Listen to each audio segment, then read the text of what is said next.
Types of ratio analysis.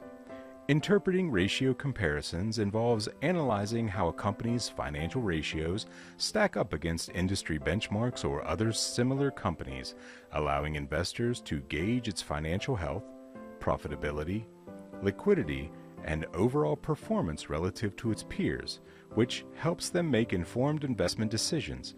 Essentially, comparing ratios provides a standardized way to assess a company's strengths and weaknesses across different aspects of its operations. Key points about ratio comparisons. Purpose. Ratios are calculated by dividing one financial statement line item by another, providing a numerical representation of a company's financial relationship between different elements like assets and liabilities. Comparison methods. Industry benchmarks. Comparing a company's ratios to the average ratios within its industry to see if it is performing above or below industry standards. Peer comparison. Comparing a company's ratios to its direct competitors to understand relative financial strength. Trend analysis. Comparing a company's ratios over time to identify positive or negative trends in its financial performance. Types of ratios. Profitability ratios measure how efficiently a company generates profits, such as gross profit margin and return on equity. Liquidity ratios assess a company's ability to meet short-term debt obligations like the current ratio and quick ratio. Solvency ratios evaluate a company's long-term debt management, including debt-to-equity ratio and debt-to-asset ratio.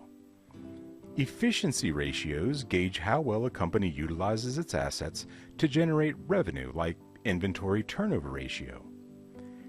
Applications of ratio analysis. Investment decision making. Identifying undervalued or overvalued stocks by comparing their ratios to industry averages or competitor ratios. Company performance evaluation. Monitoring a company's financial health over time by tracking changes in key ratios. Creditworthiness assessment. Lenders use ratios to assess a company's ability to repay debt. Identifying potential risks. Recognizing warning signs of financial distress by analyzing ratios that indicate excessive debt or poor liquidity. Important considerations. Industry context. Always compare a company's ratios to others in the same industries, as different sectors may have different financial characteristics. Accounting practices. Be aware that companies may use different accounting methods which can affect their ratios. Ratio limitations. A single ratio should not be used in isolation. A comprehensive analysis requires looking at multiple ratios together.